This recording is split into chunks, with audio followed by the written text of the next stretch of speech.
In the intricate tapestry of life, every encounter, every fleeting interaction, seems to carry a purpose far beyond what meets the eye. Some people step into our lives like gentle breezes, offering warmth, guidance, or a fleeting moment of clarity. Others enter like tempests, shaking the very foundations of our beliefs and pushing us towards transformation. And then there are those who remain with us, steadfast and constant, like lighthouses amidst stormy seas.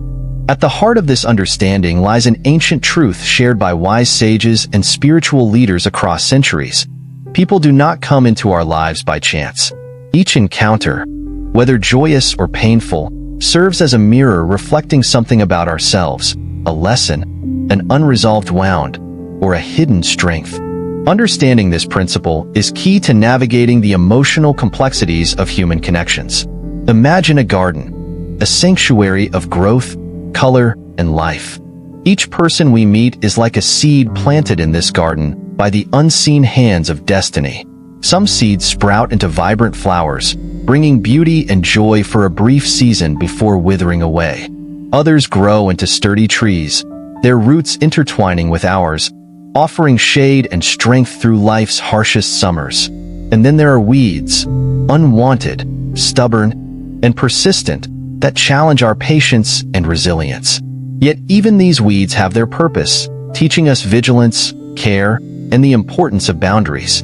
This story begins with Hiroshi, a young seeker who approached the wise monk Hotaka with a question that has echoed through the hearts of countless souls. Do people come into our lives by chance? Hotaka, with his piercing eyes and serene presence, responded with a parable that would forever change Hiroshi's perspective. In Hotaka's teachings, people are likened to celestial bodies in the vast expanse of the sky. Some pass us by like shooting stars, their brilliance fleeting but unforgettable.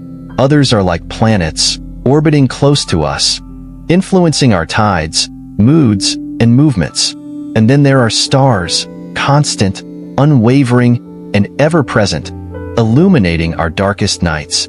The people who bring us pain, Hotaka explained, are often our greatest teachers. They are the sharp stones along our path, causing discomfort and injury, yet ultimately shaping our character and fortitude. It is through these challenging encounters that we often discover our greatest strengths, our truest selves. Take, for example, a man who was betrayed by his closest friend. The betrayal was devastating, leaving scars on his trust and his heart. But in the aftermath, he discovered an inner resilience he never knew he possessed. He learned to set boundaries, to value his own worth, and to discern between genuine friends and those who merely wear the mask of friendship. Hotaka also spoke of those who arrive precisely when we need them most, souls who act as anchors during our most turbulent storms. These individuals may not stay with us forever, but their presence leaves an indelible mark. They are like rain during a drought, reviving our spirit just when we are on the verge of withering. Hiroshi listened intently, his heart opening to the wisdom of his master. He began to see his own life in a new light, recognizing the purpose behind every face he had encountered. The childhood friend who drifted away, the mentor who appeared during a time of crisis, the stranger whose kind words had once lifted his spirits on an ordinary day. Each had played a role in his story. Yet, amidst these reflections, Hotaka offered a cautionary lesson. While every encounter serves a purpose, not every person is meant to stay. Clinging to relationships that have run their course can hinder our growth and trap us in cycles of suffering. Just as a tree sheds its leaves in autumn to prepare for new growth in spring, we must learn to let go when the time comes. The key, Hotaka emphasized, lies in gratitude. When we approach every encounter with a sense of thankfulness, whether for the love shared, the lesson learned, or the strength gained, we free ourselves from resentment and regret. Gratitude transforms even the most painful experiences into valuable teachings. But what about those moments when we feel utterly alone, abandoned by the very people we thought would stand by us? This question lingered in Hiroshi's mind, and Hotaka, sensing his unspoken concern, addressed it with another story. Once, there was a man stranded in a vast desert. He wandered for days, parched and desperate, until he stumbled upon an old well. The well was dry, its walls crumbling, and no water could be drawn. In his despair, the man cursed the well, resenting it for failing him in his time of need.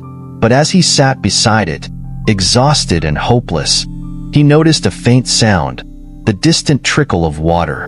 Following the sound, he discovered a hidden spring just a short distance away. The lesson, Hotaka explained, is that sometimes we focus so intently on the well that failed us that we miss the spring waiting nearby. In our loneliness and disappointment, we may overlook new opportunities, new friendships, and new sources of support. Hiroshi carried these teachings with him as he continued his journey. Over time, he began to see every person he encountered as a messenger, a guide, or a teacher in some form. He learned to release those who no longer served his growth with grace, and to cherish those who stayed with an open heart. But the story does not end here. For even the most profound lessons require revisiting, and the heart, though resilient, is often fragile. As Hiroshi's journey unfolds, so too will the wisdom shared by Hotaka, revealing deeper layers of meaning and insight. And so, dear listener, let us continue this exploration, a journey through the intricate web of human connections, guided by the timeless wisdom of those who came before us. For the truth remains unchanged. People do not come into our lives by chance, and every encounter, no matter how brief or painful, carries within it a seed of growth, a spark of transformation, and a glimpse of the divine. Let us now prepare to delve deeper into this timeless truth, exploring stories, reflections, and lessons that will illuminate the path ahead. And as we do, may we carry with us an open heart, ready to embrace the gifts hidden within every encounter, every face, and every fleeting moment of connection. In the continuation of Hiroshi's journey, the young seeker found himself reflecting deeply on Hotaka's teachings. Each step he took seemed to bring a new encounter, each conversation offering a hidden message. But Hiroshi soon realized that not every encounter was wrapped in warmth or clarity. Some were challenging, confusing, and even painful. And yet, Hotaka's words echoed in his mind. Every person who crosses our path carries a purpose. It was during one such challenging encounter that Hiroshi met a traveler named Kenta. Kenta was an older man with a hardened expression, his eyes carrying the weight of countless disappointments. They crossed paths at a crossroads, where both were pausing to rest under the shade of an ancient tree. "Young man," Kenta began, his voice gruff but not unkind, "you look like someone searching for answers. But let me tell you this, not every answer will bring you peace. Sometimes, the truth is a heavy burden." Hiroshi listened intently as Kenta shared his story. Once a successful merchant, Kenta had been betrayed by his closest friend and business partner. The betrayal left him penniless and humiliated, and the weight of resentment had followed him ever since. "I have carried this bitterness for years," Kenta confessed, his voice cracking.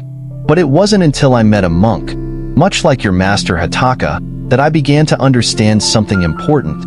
Forgiveness isn't about letting the other person off the hook. It's about freeing yourself from the chains of anger and resentment."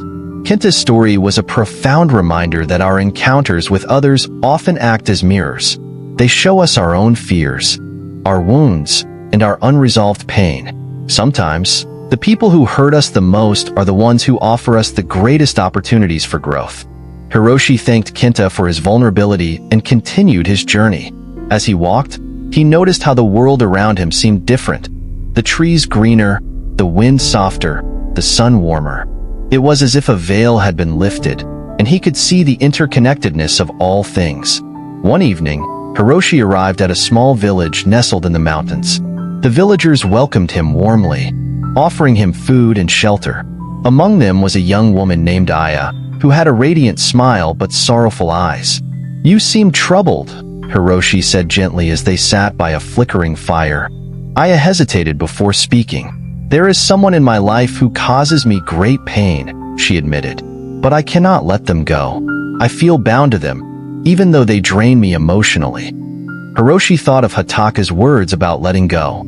"Sometimes," he said softly, "we hold on to people not because they bring us happiness, but because we are afraid of the emptiness their absence might leave behind.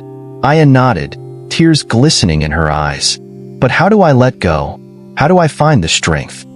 Hiroshi shared Hotaka's metaphor of the garden. Imagine your life as a garden. Some plants must be pruned for others to grow strong. Some weeds must be removed so the flowers can bloom. Letting go is not an act of cruelty but an act of love. Love for yourself and for the other person, because clinging to something unhealthy harms both.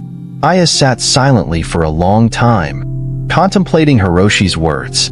By morning, she seemed lighter, as though a burden had been lifted from her shoulders.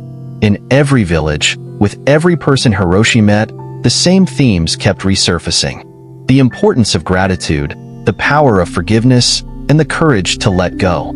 Yet Hiroshi noticed something else. There were also people who resisted growth, who clung to their suffering as if it defined them. One such person was a man named Ran, who Hiroshi encountered in a bustling market town.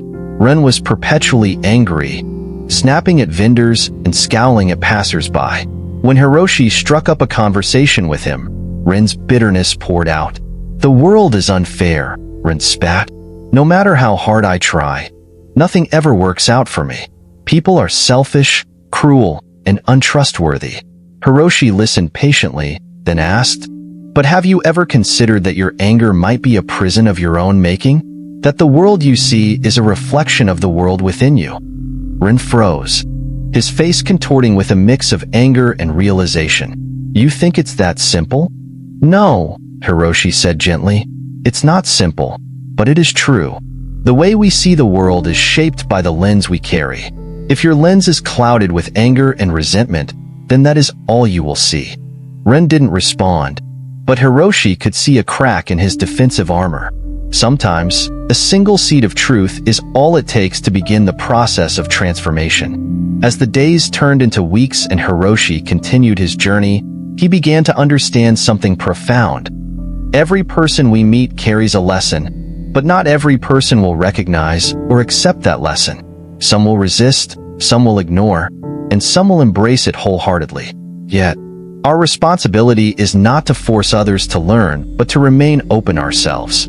To remain receptive to the lessons each encounter brings, no matter how unexpected or uncomfortable they might be. And so Hiroshi walked on, carrying Hotaka's wisdom in his heart and sharing it with those willing to listen. Each step brought him closer to a deeper understanding of himself and the world around him. The journey, however, was far from over. The road ahead was filled with new faces, new stories, and new revelations.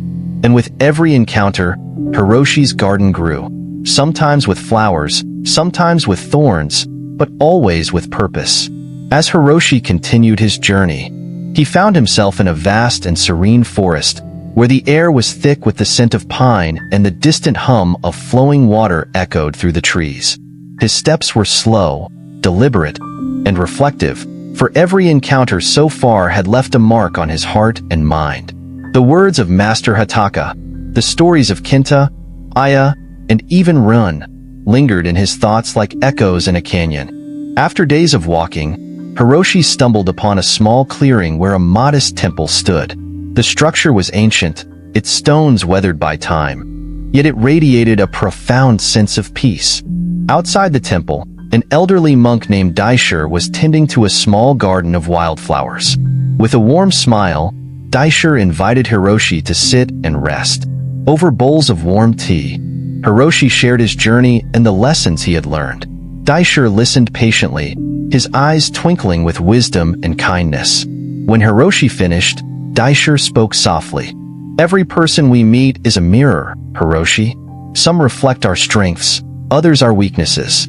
But the most challenging mirrors are those that show us the parts of ourselves we'd rather not see." Daisher went on to tell Hiroshi about a young monk who had once lived in the temple. This monk was deeply devoted to his spiritual practice, yet he harbored intense envy towards a fellow monk who seemed to excel effortlessly in every task. "Envy," Daisher said, "is like drinking poison and expecting the other person to suffer." The young monk wasted years comparing himself to others, failing to see his own unique strengths. It wasn't until he confronted his own insecurities that he finally found peace. Hiroshi pondered this lesson long after their conversation had ended. He realized how often people allow their insecurities and comparisons to dictate their lives. Sometimes, the people who trigger feelings of inadequacy are not there to make us feel small, but to reveal where we need to grow. In the days that followed, Hiroshi stayed at the temple, helping with chores and meditating alongside Daisher. One afternoon, a group of travelers arrived, seeking shelter from an approaching storm. Among them was a woman named Keed, whose eyes held a deep sadness.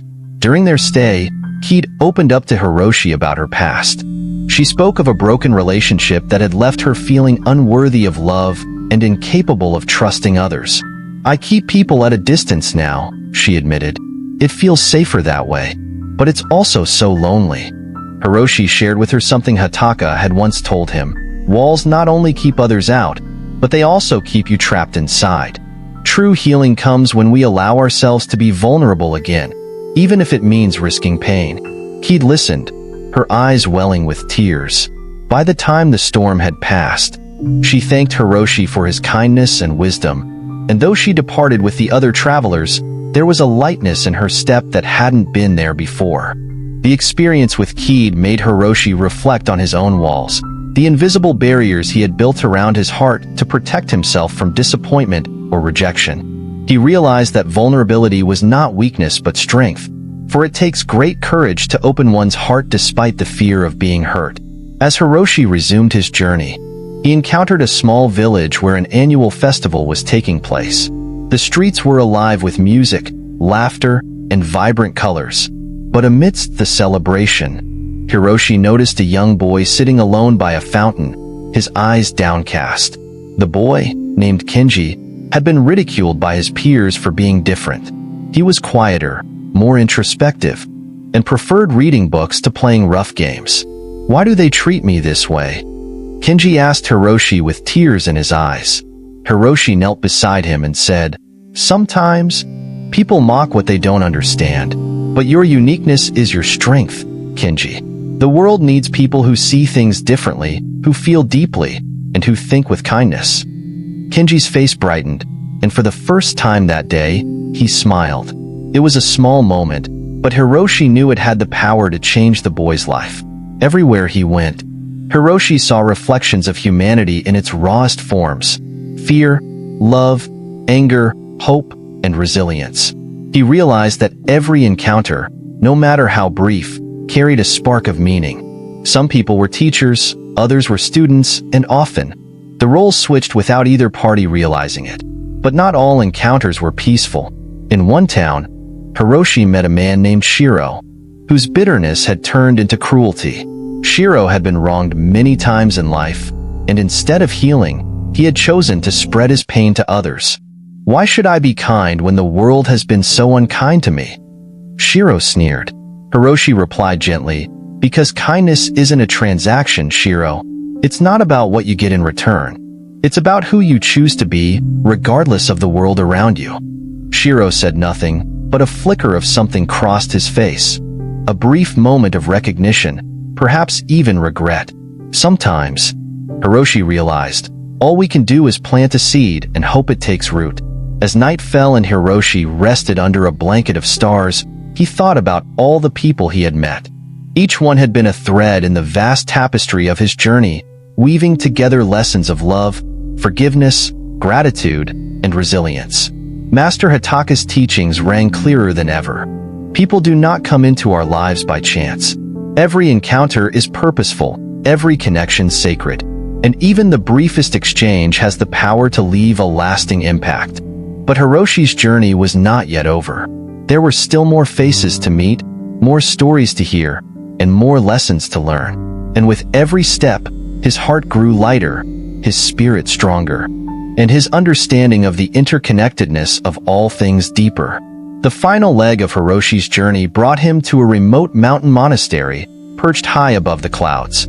The air was crisp, and the world below seemed distant, as though he had stepped into another realm entirely. Here, amidst the silence and stillness, Hiroshi felt a profound sense of peace settle over him. The head monk of the monastery, Master Kensho, welcomed Hiroshi with a serene smile. Kensho was a man of few words, his wisdom emanating not from grand speeches, but from the calm presence he carried. Hiroshi shared his journey, recounting the people he had met, the lessons he had learned, and the transformations he had witnessed, both in others and within himself. Master Kensho listened without interruption. When Hiroshi finished, Kensho spoke softly. "You have walked far and learned much, Hiroshi. But tell me this. Do you understand why every encounter matters?" Hiroshi paused. He had learned about gratitude, forgiveness, letting go, and vulnerability. But the deeper meaning of why these encounters occurred still eluded him. Seeing Hiroshi's hesitation, Kensho led him to a large window overlooking the valley below. "Look at the river winding through the valley," Kensho said. "Every drop of water contributes to its flow. Some drops travel together for miles, others part ways after a brief moment. Yet, every drop shapes the river." Hiroshi gazed at the river, understanding dawning upon him. Every person he had met was like a drop in the river of his life. Each encounter, no matter how brief, contributed to the flow of his journey. Kensho continued, "People enter our lives for a reason, a season, or a lifetime. The reason may be a lesson, a moment of clarity, or even a test of our patience. The season may be a chapter, a time when someone walks alongside us, sharing joys and sorrows before parting ways. And then, there are those who stay for a lifetime, becoming a part of our very essence." These words stayed with Hiroshi as he spent his final days at the monastery. He spent hours in meditation, reflecting on each face he had encountered, each story he had heard, and each lesson he had carried forward. One evening, as the sun set over the horizon, Hiroshi had a realization. The people who had hurt him, supported him, loved him, or challenged him, they were all teachers. Every encounter had been perfectly placed along his path, not by chance, but by design. Before leaving the monastery, Hiroshi asked Master Kensho one final question. "Master, what if someone enters our life and causes harm? How do we find peace with such encounters?" Kensho replied, "Forgiveness, Hiroshi, is not about condoning harm. It is about freeing yourself from the burden of resentment. And sometimes, forgiveness is not directed outward but inward. We must forgive ourselves for allowing harm, for not seeing the signs, or for holding on too long." Hiroshi nodded, his heart lighter with this understanding. As he descended the mountain and returned to the world below, Hiroshi carried with him a newfound sense of purpose. He understood now that life was not a series of random events, but an intricate web of connections, each thread woven with intention. He began to share his insights with others. In bustling marketplaces, quiet temples, and lonely roads, Hiroshi became a guide for those who crossed his path. He shared stories of Hotaka, Daisher, Kensho, and the many faces he had encountered. Each story carried a seed of wisdom, planted in the hearts of those who listened. But Hiroshi also learned that not everyone is ready to receive a lesson. Some people resist growth, clinging to their suffering as though it defines them. And that, too, was a lesson that we cannot force others to see what they are not ready to see. Years passed, and Hiroshi himself became a revered teacher.